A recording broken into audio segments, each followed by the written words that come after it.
What's good? What's good? We are back. One and only Paul Masson, live from Fayettenam. And I'm really excited to bring on this next guest.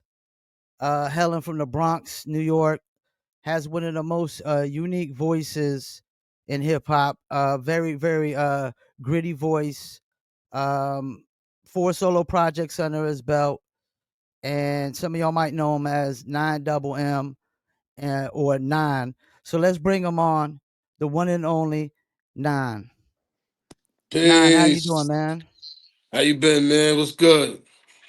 Chilling. I was wondering if your voice was gonna be as gritty talking as it is in the songs. No, well, not that, not as Yeah, that, not that crazy, but and especially in the '90s, we exaggerate. We was everything was a little exaggerated.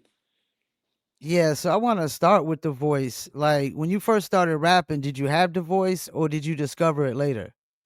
Well, I always had. I mean, it's my real voice. You know Yeah, what I mean? yeah. It's You it's just kind of just deepened it up. no. It's there was I grew up in the '80s, like and we used to go to the park jams, and there was a song called Operation Eradication. It's Okay, a reggae record. And I used to okay. sing that. I used to sing that song, and there was a part where the guy was like, "The Operation Eradication, them F it Oh run, yeah, yeah, them F it run." When his voice just got real crazy in that spot. So, long story short, I got locked up, but it was nothing really serious. But while I was in there, dudes is rapping, and I was singing that song too. And there was a Jamaican dude there. I never saw him again in my life. And he said, "How come you're not use that voice when you do your Yankee rap?" I said, "My Yankee rap?" He said, "Yeah, when you do the eradication, you get into it, you let it out. Eradicated." He said, "When you do your Yankee rap, you're like, yeah, yeah, to the P, He's so, and he walked away. I never that's seen him again. I got out 6 months later. My voice started developing more. yeah, And I remember calling Flexes like, yo, because back then, man, you had to be original. You had to find something yeah, that was uniquely you. Unlike the opposite today, they want parakeets, which is why the musical is disposable. It's disposable music. Like yeah, so. But back then, in order to get someone to invest, quote unquote, invest in you, giving you a deal, and you had to be original. You had to have your own image, your own story, your own everything. So I told Flex, yo, I think I got something for myself, man. I'm a really enhance the voice and focus more on the deep parts of it. Because you so hear it when they talk. It was always there. So he was like, yo, let's try it. And we went to Jazzy J Studios. Salute to Jazzy J from Zulu Nation. uh-huh. And I recorded a song called Real Street Nigga. Okay. And it never I don't came think I've out. ever heard that one. Never came out, but Todd Yeah. Terry had heard it, the producer Todd Terry. So he requested me to be on the song. 9 Goes Bang is what he told me I could call it, but he had did the beat. And it was just like a dub plate type of song or something. It was no label. Because back then, if you wasn't on a label, it didn't Mhm. count. It didn't count. You had to be on some kind of record label, otherwise it wasn't real. So we put that record out, and then Flex did 6 Million Ways to Die. That was supposed to be an instrumental record. But I Okay. was I was at the studio along with Tragedy, Intelligent Hoodlum. Salute to him. He was on the original version. But he got taken off the song Oh man. due to some nonsense between the label or whatever. But I was Yeah. unsigned artist. Me and Flex was trying to get a deal together. We were a group at the time. So he said, "Yo, man, you need to get on this record." So I got on the record, and he took it to Nervous Record, whatever, Yeah, and yeah. they wanted to release it, but I never signed anything with anybody, so I was still a free agent. The plan was for me and him to get a deal as a duo, and so that's what really set me off. That record got on; it made it to Video Music Box. You pretty much covered a couple of my first questions because I was going to ask you how did the flex situation come about? So you were already in a group with Oh, him. we grew up. We didn't. Well, we Yeah. met each other. We were around 17, 16, 17. But Okay.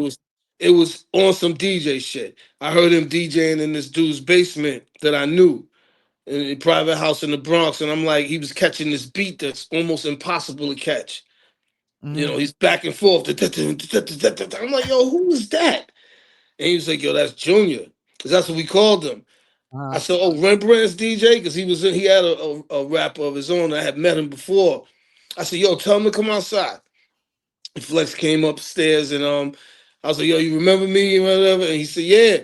I said, yo, I'm down with Chuck Chill Out now, you know, Bronxwood Productions, and we need a DJ for my group, Deuces Wild.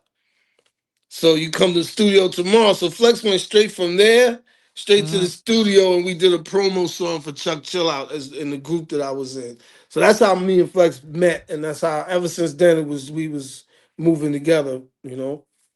Now, was there a talks of y'all signing with Nervous Wreck with the single? Nah, he wasn't gonna allow. Flex was really smart. That what Yeah. ended up messing up our relationship because we back cool now. That's my brother. You know what I mean? I Uh-huh. talk to him constantly. That's my brother. But what caused the little division with us at the time was I was in a rush. I wanted this. I had been through personal stuff. I wasn't trying to, and he had already been in the business. Because remember, I was there the whole time. The Chuck Chill Out when we was carrying records for Chuck together. Oh man. You know, I was there when he got his first shot on the radio when Chuck didn't make it to the station, and a disc jockey named Jeff Fox was like, "Yo, you got your records? You got?" Flex was like, "Do I?" And Flex tore up Kiss FM, and everybody was like, "Whoa!" And they, you know, and then Chuck started putting him on the radio with him more and more. So Flex had seen a lot more than I had saw from the other side. So I wasn't really trying to listen. So when I took the profile deal, he wasn't happy. You know, that I did that, but he was doing his own thing. I could see where Mm-hmm. we were divided. He was becoming a personality, where he is now. I saw Yeah. this for him, and the days of the rapper DJ rap group was over. There was no It more definitely Eric C. and is. Rakims. There was no more Casanova C and Mr. and the DJ's name. There was no more of that. There was no more. So he had to go. He found his place where he was, and I went and did my thing. So. Well, how did the Profile Records opportunity come about? Well, they was the only ones that wasn't scared to sign me. Okay. Because you gotta remember, Flex was walking around with the demo for a minute, to different places. Like we had Loud was interested Oh at the man, time. Loud is yeah, that would have been a nice fit, I think Yeah, too. my impatience made me like, me and Flex kind of yeah, we got into it, and it was like, well, I'm gonna just do my thing then, man. We young. I wasn't trying to hear what he was saying, and he didn't really know my financial status at the time, the position, what I was going through. I just got out of the streets, just was getting locked up and going through all this stupid knucklehead shit. So he didn't know my desperation. I just had a child, I had a son I had to take care of and stuff. So I was really trying to get paid quick and get this ball rolling. So when I took that deal, which was a gift and a curse because they were the worst label in the world, you know. Now I Just saw where it said your stage name refers to your date of birth, your shoe size, and your lucky number. Is that true? yeah. But it used to be non double M. Yeah, I yeah. mean, it still is basically, but the main reason I just shortened it was because of the song "What You Want." When I first got that beat, I didn't really like it.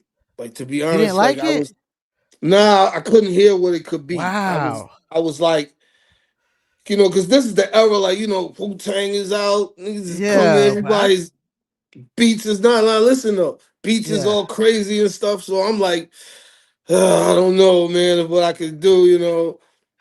We already had to deal with Profile.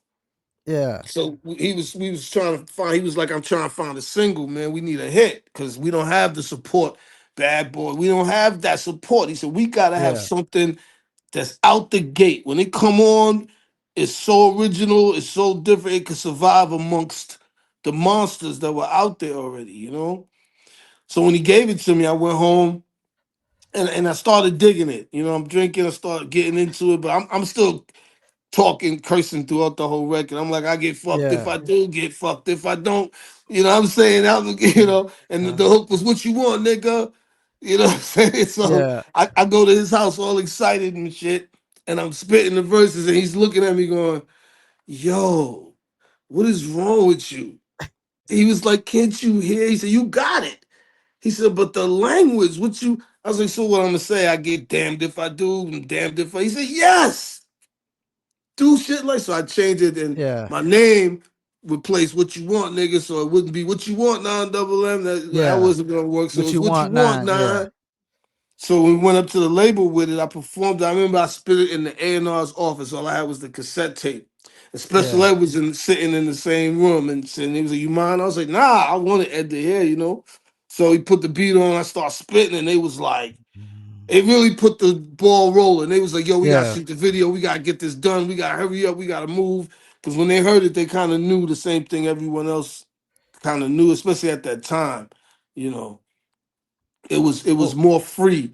There was no rules yet. You didn't have to yeah. follow any formulaic music. You could really basically step out and do original things. I mean, the record peaked number 3 on the US rap charts, it said. I mean, what was the feeling like at that time? Underneath, because I looked at the chart. I'll never forget that. Every time somebody say something, I'm like, y'all was number 3. You know what number 1 was? Biggie. You know what number 2 was? Craig Biggie? Mack. What was it, Flavor in Your Ear? And Craig Mack was Get Down, I Oh, Get think. Down, yeah. But Craig Mack was hot at that time.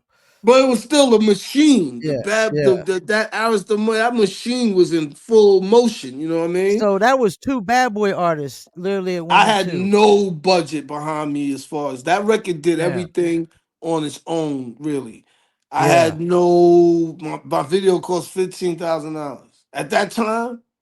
That's dirt. You know, the dirt money. Videos was 200,000 plus. You know what I mean? damn. My I shit saw was. where, you had, like, I guess, a lawsuit against a Jeep company because they were using the song. What came Yeah, about with that? they contacted me before and said, "Yo, we want to sample you."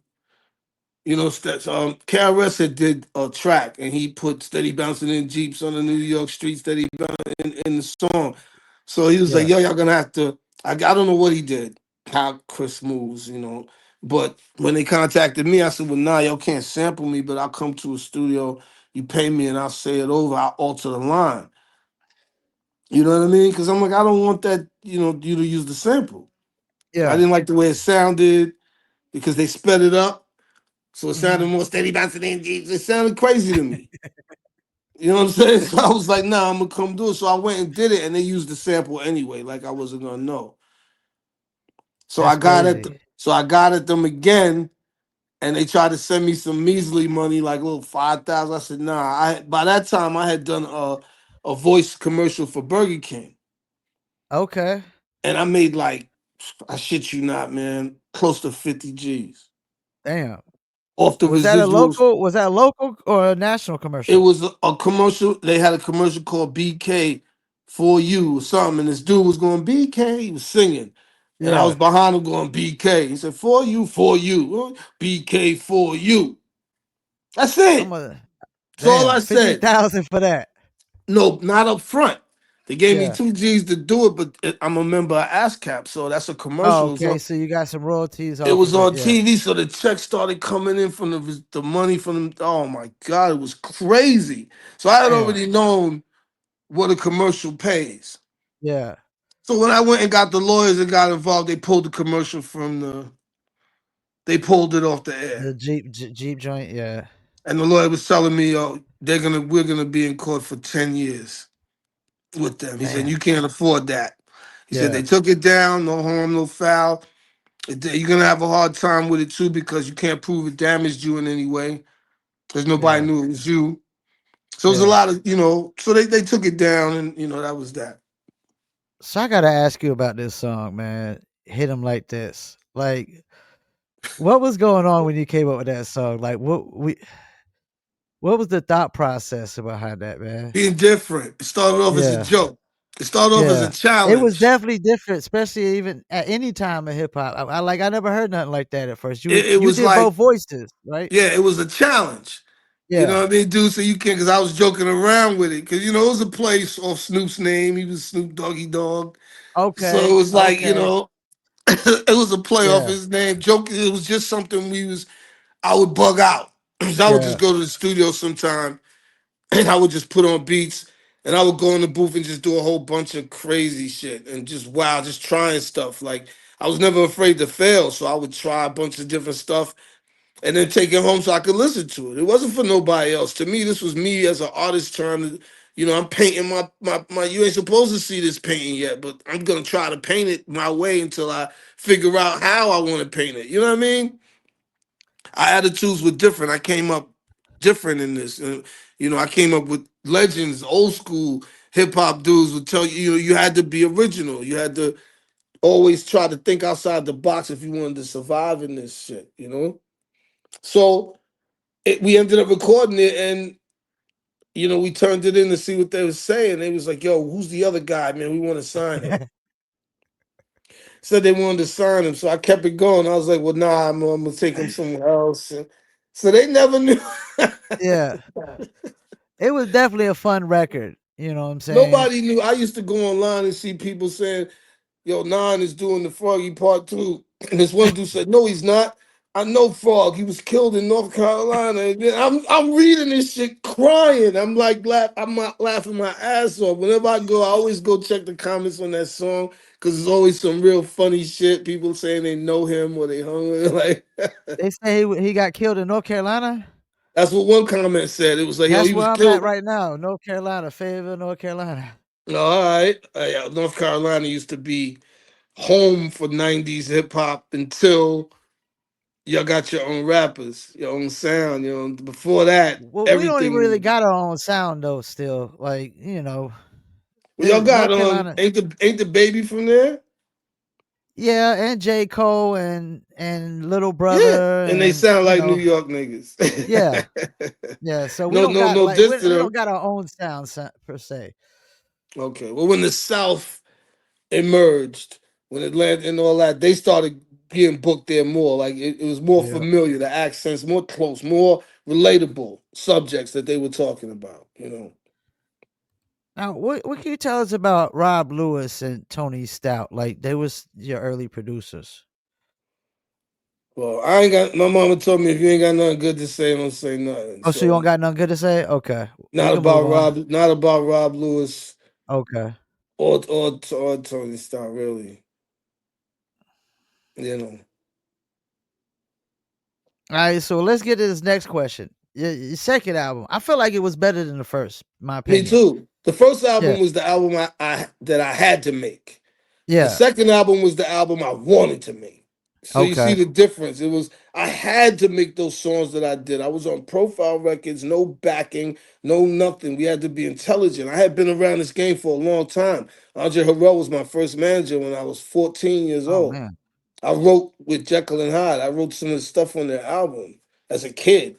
I had Mr. Hyde at my house. I'm a child. You had to say hi to my mom and all of that. Make sure this is a grown man doing it in the house. You know what I mean? that's And he was like, crazy. I believe in him. He's gonna be so he can really write. That my thing was always I still can. It was I could write. My pen was just you know, it was noticed early by some people because DLB from the Fearless Four taught me how to count bars and structure a chorus when I was Damn. 15 years old. My man Pumpkin, rest in peace, king of the beat. He made those songs, Pumpkin and the All Stars for Profile Records. Okay. He made Love Rap. He's the drummer. He played. He lived down the street from my partner who lived next door to Chuck Chill Out. So I grew up right there with these guys. I Damn. saw professionals early. Everybody I saw was a professional. They was in the industry. It wasn't just like a bunch of dudes from the neighborhood or something that was making music. I was being groomed by professionals. You know what I Yeah. mean? So when he heard me, took me to DLB's house. He said, "Yo, this kid can rap. He won't stop bugging me, but he can't. He don't know how to count bars, and he don't know how to do this." And DLB took the time out, and I saw him, and at the 50th, we did a show. We did a show that he was on the same car with me at what was it, Charlie Mack's 50th 50 MCs live mixtape. It had 50 acts back to back, and it was in Damn. Atlantic City at a stadium. It was crazy. So I got to see DLB there and tell him, and he remembered everything. He was like, "That was you?" And I was like, "Yeah, man, that was me. I'm a little kid, and you taught me how to write hooks, how to structure, how to count bars, everything." So I You want to know? ask you about a guy I interviewed on the show, which I feel like you got your biggest collab is with Tim, and that's Smooth the Hustler. It seems like y'all guys got a really good relationship. Well, I mean, we did that song. I didn't know him, but he was on the label. He got Okay. Oh signed. yeah, that's right. Yeah, yeah, Yeah, got signed. So I had this hook. I wrote this hook, and I had this. And it was like when I heard his project, because I heard his album yeah. before. Of course, I heard it before it came out, so I was there. Okay. In the office, they was playing stuff, and I was like, "Yo, his voice Yeah, would be perfect for this." You think? Because I didn't yeah. even know him Definitely. before that. And they contacted him, and he came in and he knocked it out. You know what I mean? And so that's really the extent of it, though. Like we don't. Okay, but you Yeah. also had him on a later album too, though, like the Snow Goons, right? Oh yeah, well, you know how that business It, works. They yeah. just go out and find features that I request a few, and we just trying to fill in the Oh, blanks. okay.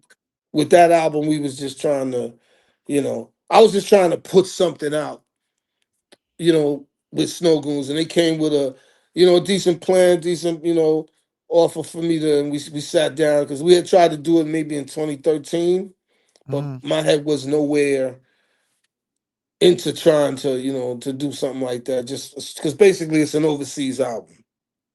Yeah, yeah, you definitely. know Now, on the second album, it felt like there was like some songs in there had like a medieval kind of feel.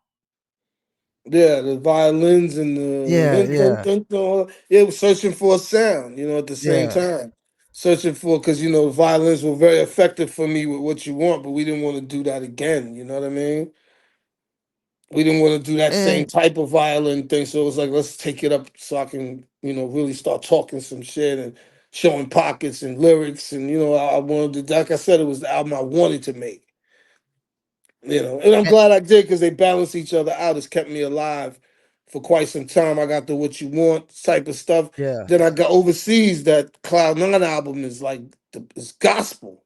I can only imagine, man. I It's mean, gospel, there was a lot of really good records on there, and And all the at that singles were time, really dope. profile was folding. We knew it was, because Lion Yeah, King should have been I thought this is gonna blow their heads off, yeah. like Lion King, and I'm telling the truth, and I'm sure you know what I mean. And I predicted the future, because everything I'm saying in that record is what happened. Well, from what I've seen, they didn't do no promotion, but just maybe 2 videos, No, and it no, feel like they low budgeted the Lion King video no. They tremendously. did. They flew me to San Francisco. You wouldn't even know I was in San Francisco. We was in some cave but that was all the director. Rest in peace, Michael Lucero. He was kind of nuts. He was he was a nature dude, and nigga gave me peyote while I was out there, man. I almost lost my fucking mind. I was bugging. Never again. That's just, you ever did that shit? No. Don't. Don't. Like you said, hallucinating and seeing shit. Yeah. Yo, I've never. It was a wild experience, man. That's like a Native American thing, right? Yeah, man. It's woo. So, your 3rd album was called Quinine. Is that like like that plan or something like that? Quinine is what they cut the dope with. You remember in Yeah. Goodfellas when he said, "I got this is before." See, quinine is actually a healing agent. Okay. It comes from a plant. It was an inoculation for white people to survive in Africa. They had to get a shot in the Oh, for beginning. real? Mosquitoes is killing y'all. So, it was like a vaccine kinda? Yeah, quinine. You can look it up. So And remember in Goodfellas when he said, I gotta give this a whack of quinine." They used to cut cocaine with it. I don't remember that part. Imma have to go back and watch it now. He said, "I gotta give this a whack of quinine before I put Sandy on the plane with it." He was talking about the cocaine he had just purchased. But anyway, it's a healing agent. They switched it to lactose in the 80s when they started making crack. That's why people got all skinny and sucked up, because Richard Pryor and these guys were getting high on coke since the 60s, and they never looked like Damn. crackheads. Yeah, They never yeah, looked the part. And there's a yeah. reason why, because it was being cut with a healing agent. Once they cut it with lactose, it's a baby laxative. It dehydrates you, sucks you up. Next thing you know, you get that look, that crackhead look that we know today. Damn, you learn something new every day, man. Yeah, man. Now, what can you tell us about that album? The Quinine album? Yeah. Oh no, it was I was just coming out of what because I was basically kind of done with the way things was going after I got off of because see what happened with Profile is they sold the label to Arista. Okay. Well, they Now ran out of money, right? well no when they first sold the label to Uh-huh. Arista, the dude, the A&R dude that was there, I can't remember who he was, but he was telling me like, "Yo, we really wanted you, we want Camp Low, and we want Smooth, so we can Okay. make this happen." But then there was a lawsuit between Arista and Profile because Profile didn't include the Run DMC catalog in the deal. So we sat for 4 years. Yeah. Well, I went through all of that crap. I tried to get out of it. I had lawyers. There was clauses in the contract that you couldn't sue for release while the label was being sued or the label was involved in action or judgment. So 4 years of this crazy shit. So by the time we did get to Arista, none of the people worked there that was interested in us as artists. Yeah. Yeah. But they still wouldn't let me go. So what they did was they gave me a demo fund. They gave me maybe I want to say like 35, maybe 40,000. Told me to go make some songs. You know, I pocketed that shit and gave them some demos I had, and they told me that I sounded like DMX. What? Yeah, But you were out before DMX. yeah. Didn't That's matter. crazy. Didn't matter. He was 3 million albums in by then. He sold 3 million copies. So, and I totally forgot Run DMC was on Profile. And that's crazy. So they tried to sell everything but the Run But DMC the catalog, catalog. which So not Arista that I sued could them. blame him. Not that I could blame him, man. Like, Yeah, but this was him. This was his way of destroying his artists and his people as well. I truly yeah, believe that. Steve Plotnicki's a piece of shit, damn. which is something, I'm not afraid to say it. And, I wouldn't want to run into him on an elevator. It wouldn't be good for him. So I was listening to the King album yesterday, All right. and it's actually the first time I heard it. A really good album, man. Thank you. Um, like the features. I mean, you got Conway the Machine on there. I was shocked at that. I was like, Yeah. hell, he got Conway on it. You got Yeah, I Rusty was a fan. Jux. I Yeah, really liked the Griselda thing when they was moving. You know what I mean? Before I still like it. I still like, yeah, but I thought I liked his story. I thought it was really dope, and he reminded me so much of someone who the first time we hear them, you know what I mean? Like the first time you hear Biggie, you knew. First time you heard Nas, you yeah, knew. yeah. He had that same thing. Because the first time you heard some people, you didn't know. Like I didn't know with Jay-Z the first time I heard him that it would turn into what it did. But you know, You also had what Rusty Jux, Chris Rivers, Smooth the yeah. Hustler, and you had Cool G Rap. Have you been wanting to work for him with him for a while? The wild shit is I'm down with him now. Okay, He's executive producer my project.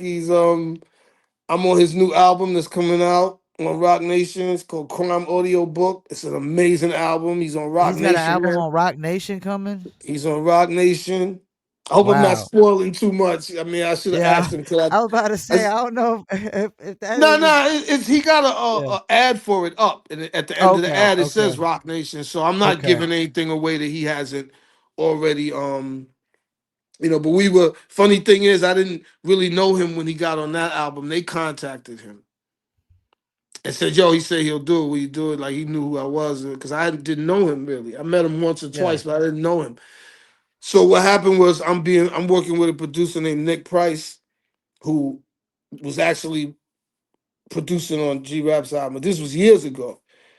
And I said, "Yo, you think you could get a feature?" Because me and him we just putting music together. Because I'm definitely coming back out, so it was like it's gonna be right. I'm not Yeah. rushing. I don't have no desire to rush, and so we're there now though. But long story short, he got on the song and he heard me and he was like, "Yo, ask him if he'll hop on this joint with me."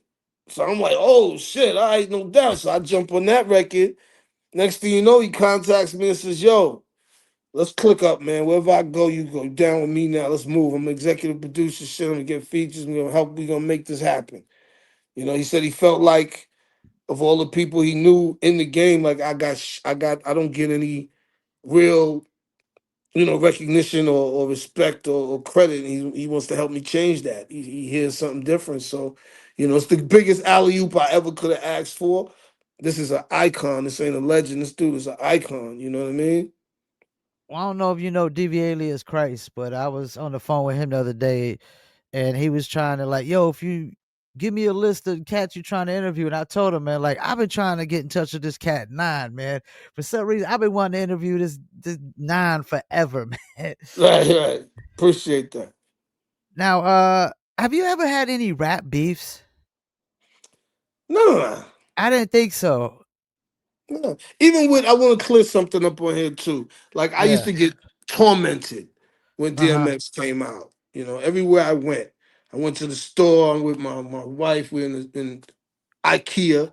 Somebody recognized me. Yo, Nine, what's up? Yo, you Nine, right? What's up? Next thing out their Yeah. mouth was, yo, that nigga DMX stole your style. He took your shit. I heard that so much to the point where when people would ask me, yo, you Nine? I used to be like, nah. They said, yo, you look like him. I'm like, nah, it's not me. Because I didn't want to hear what was next, which was his name, DMX, Yeah. DMX, DMX. Now, I try to explain to people all of the time. I loved X. Yeah. Was Yeah. there similarities? Yeah. Do I think he borrowed some things here and there, manipulating the voice? Yeah, of course. He realized he could reach that octave and that octave level, and he did the same. That's hip hop. That's not, you know. But he had every attribute I don't have. Like X is important to this Yeah. culture. He was important to the culture. He was important to everyone. You know what I mean? His soul was pure. Like I have no dislike or was never. There was a time I was feeling away. Sometime I had said something to him once when I ran into him, something slick, and he was like, "Yo, you think I took something? Come get it." You know what I mean? So, you know what I mean. But all in He's all, definitely a competitor. we were totally different artists. I mean, I'm Yeah. way more lyrical, and that's not a shot, but I'm way more about bars and lyrics. X is not that. He's a totally He was different. more like a storyteller kind of X guy. was like a representative, man. To me, there's a Yeah. Earl Simmons in every single neighborhood you go to. You'll find, because I knew about 10 Earl Simmons. I'm just saying people with his attributes or his characteristic. You love him. You gotta watch yourself around him sometime. He speaks from the heart, so he might say something you don't like. Like there's always a guy like him but everybody got love for him. So I tell people all the time that's where the comparison stops at the sound of our voices. But other than that, I didn't have any of those attributes he had, which is why, he was able to, once he did that, it was very difficult for me to get a label behind me, which is why Arista was like, nah, we're gonna let you go. But like y'all's voices, his is isn't as gritty as yours is though. Yours is like There was a moments, higher level of but gritty, and his there is was kind of like moments. You don't yeah. remember? Y'all been eating long enough now. Stop Oh being yeah, being greedy. greedy. Keep it real, Yeah, partner. I tell my Get to dog the that needy. I tell my dog that all the time. I sound like him I saying it say right that now, every right? day. That line every day. What? Like I Yeah. mean, it's there. It's no accident or secret. It's Fuck just my around, I'm luck. gonna bite you. Snatch the yeah. It's just my luck that a dude that talented ended up being, what I mean, or with that much to offer to the culture. You know what I mean? But I have nothing, no, I don't care about things like that. To me, it always boils down to the music. Well, he was the first like mainstream rapper, I think, if I'm not mistaken, to drop 2 albums in the first year. Right, right. I And no mean, matter that's how what you know anybody how hot he says, was. I have credit for introducing that sound, that type of approach to the culture. You know what Yeah. I'm saying? I'm a slick Rick in a way. I bought something that was never there before. You can't take that from me. You know what I mean? It's the truth. I bought something that was never there before. You know. So what's next for you? Well, I'm like I said, I'm doing this album right now. I got Funk Master Flex back in my corner. He's helping Okay. executive producer, so it's gonna be some. It's gonna be, I'm sitting on over 100 records.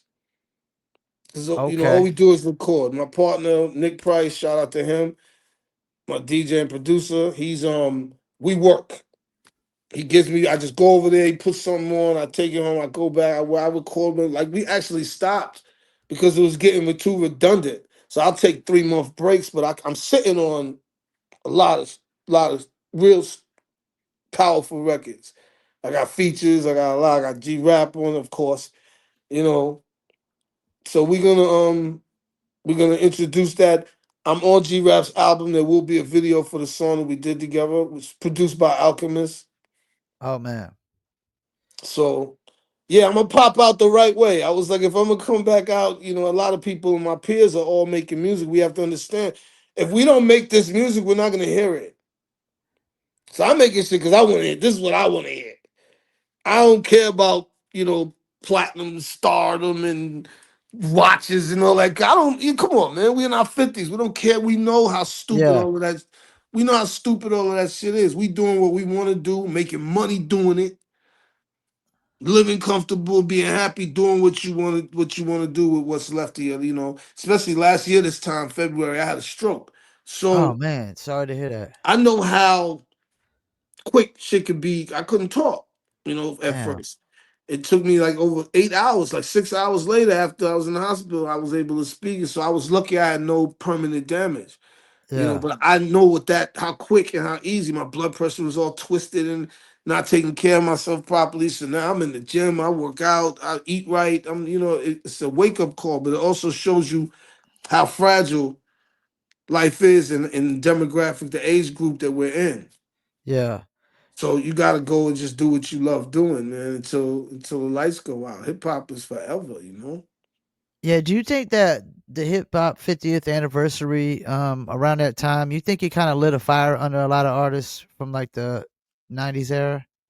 Well, I think it got exposure Yeah. for a lot of dudes. The problem with that also is you got a lot of dudes that haven't developed their sound. Like I'm gonna be talking about a whole bunch of different shit this time. It's not gonna be the same. I'm not rhyming for Yeah. the sake of rhyming. This is gonna be grown man bars the way they should be said to these little niggas, to these motherfuckers out here. I'm gonna talk to them like they daddy.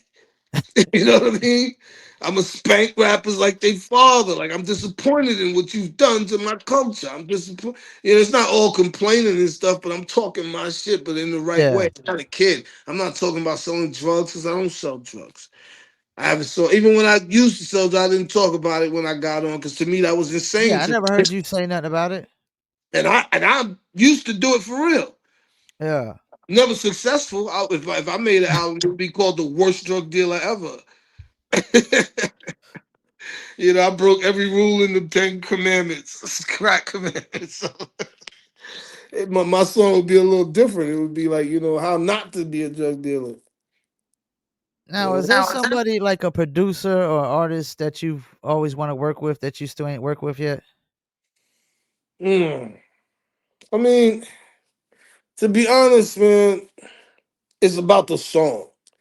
Like Okay. if I hear something and I'm like, yo, who would be perfect? Who to me it has to make sense. It has to be. But of course, I would say I want to work with people that would scare me if that makes any sense. Like I would want to go in the booth with Jay-Z. I want to go in the booth with Jadakiss. I want to go in the booth with because it's scary to me. Because I know Okay. if I'm not A type, you're gonna get chewed. So I'm gonna try to rip their heads off. It's gonna bring something out of me that I think that's the reason we used to do this was to get to a level where you could rap with someone who makes you aware that you have to be your best right now. You have to be at your best right now. I've always said Jada Kiss is like the ultimate feature because I mean he's Yeah. never gonna slack on a song. I don't care And I who's would on love the to rap song with. with I him. would love to have a collab with him as well. But everybody got Jada collab. Yeah, It's like yeah, he's turned into the. You need to save your project? Call Jada. It's yeah, like he should do a commercial, yo. You want to see because that's what it looks like. Like you trying yeah. to eat off of his. No disrespect to anyone who has him on their songs and stuff, but I'm just saying he's on like a lot of records. You know what I mean?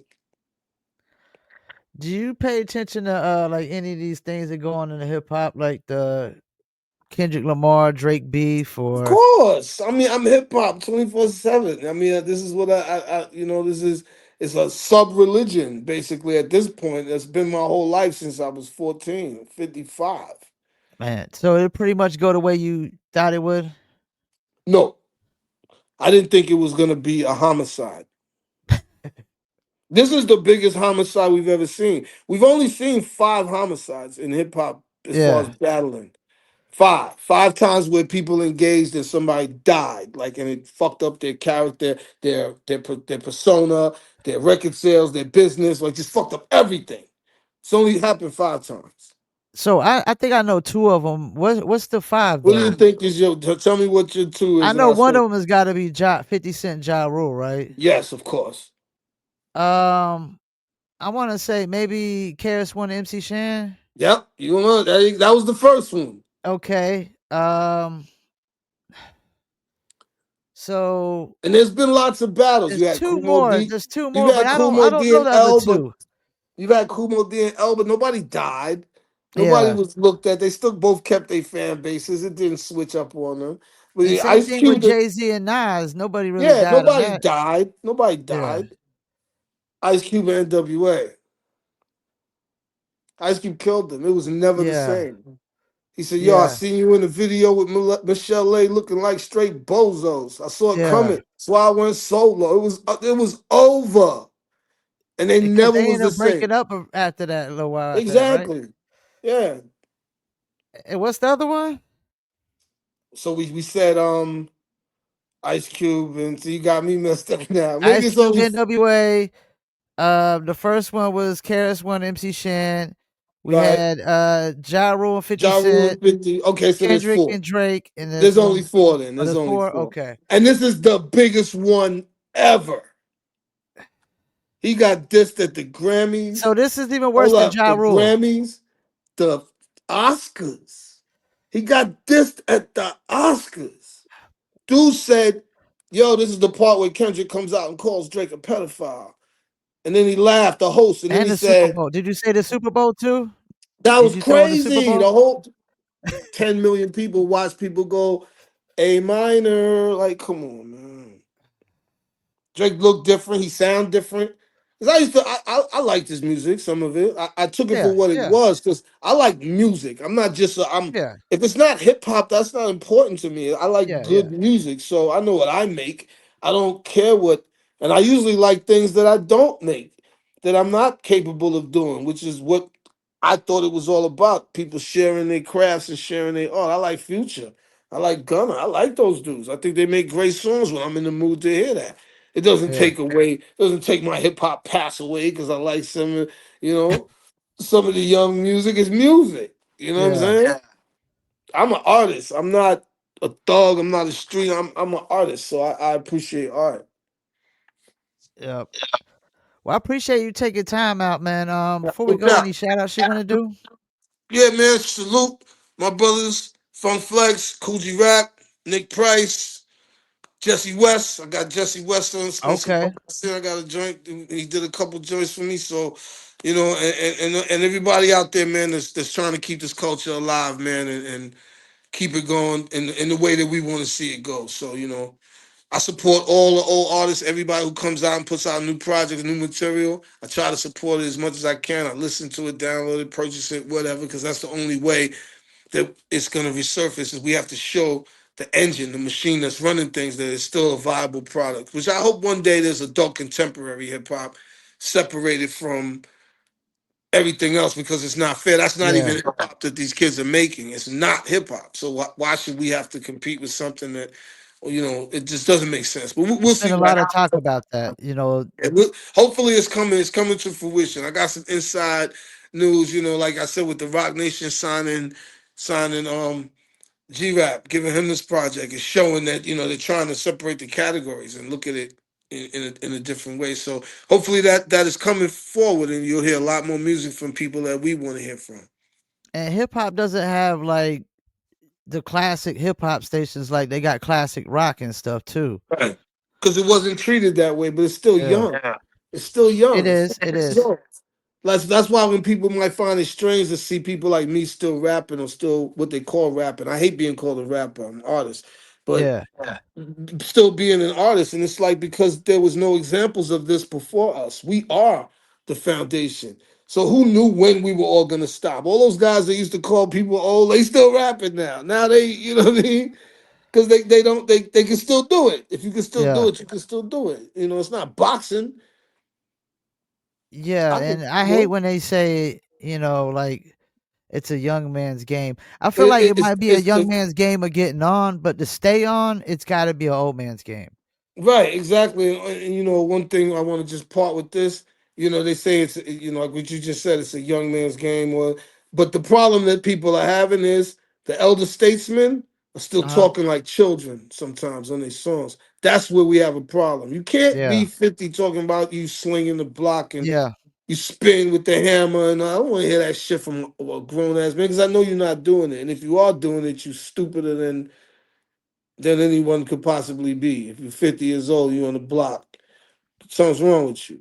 Smooth Hustle said the very same thing in the interview I did with him. Like, if you 50 Mm. something years old still you rapping about things you did when you was 20 and stuff like that, yeah, I you feel ain't growing up sad for one you. You bit. had no life. And Yeah. that's what makes me know you were lying back then. Because if you're still talking about it now, it was a lie then. Because if it was Yeah. the truth, then you would have learned something or you'd have suffered something from it. Nobody does all of this shit that we say we do in records without some suffering attached to it. Yeah. Even your conscience gonna call. You shot a dude when he was 22, he died. Now you 51, your conscience is gonna come at you. God gonna come at you. Your soul gonna eat at you. And if we don't see that, then we know you was lying. Yeah. You Well, know? hey, I do the music reviews on Saturdays too, man. So if you ever All want to right. send an MP3, I'll send you over my Yeah, email keep in address. touch, man. Yeah, send me Yeah. everything. Text me everything. You got my number. Text me everything. I'm gonna send you some stuff as soon as it starts dropping. All right, we'll do, man. Enjoy the rest of your night, man. You too, brother. Thanks for having me. All Peace. right, peace. Peace. Well, there you have it. Nine, man. I've been trying to interview this cat for a hot minute, man. I was just talking to DV Alias Christ the other day when he was like, "Yo, man, make a wish list of cats you trying to interview." I was like, "Man, I'm trying to get in touch with Nine," and I just happened to come across the Twitter and find the email address and hit him up. Uh, Definitely interesting interview. Make sure y'all go back and check out the albums. From Nine. If y'all haven't heard them back in the days, you got Nine Lives, you got Cloud Nine, and you got Quinine, and then you got the King album by produced by Snow Goons. So a lot of y'all Snow Goons hip hop heads know what the deal is. You got Conway on there, you got Rusty Jooks, Chris Rivers, Cool G Rap, who he said is going to be executive producing, and he's on Cool G Rap's album. He said, who's signed to Rock Nation. That's very interesting, and of course, Smooth Hustle on that. But appreciate y'all tuning in for another episode of Live from Fayettenam. And I think tomorrow I got Afu Ra. He'll be coming in from the Czech Republic, so we'll be doing that about 12 p.m. Eastern time because he's like 6 hours ahead. And I just booked Mad from the Goats. If y'all don't know Mad from the Goats, he had the song. They had the song I'm not your typical American, not your typical American. Yo, it's crazy. Like I didn't realize Nine was signed to the same label as Run DMC. Of course, you had Smooth Hustle over there. They said and Camp Low. That's probably why the Camp Low situation, uh, didn't go too well after a little while because Profile Records, you know, selling the label and then doing some janky stuff where they didn't sell the catalog, so they got sued, and then they couldn't do nothing because they were stuck on the label. That's the nature of the business where they need unions for the musicians, where unions can step in and help the artists get off of the label because it's not the artist's fault that a label is getting sued by another label because the label tried to do some shady business. You really shouldn't be held liable for the label doing shady business and whatnot that had nothing to completely do with you. But I appreciate y'all tuning in. Another episode of Live from Vietnam. The one and only Paul Masson. I'll be doing music reviews this Saturday, probably like 3 to 4 p.m. Eastern time, and I think it's going to be 4 p.m. Eastern time and whatnot. So once again, thank y'all for tuning in. Peace, and I'm out.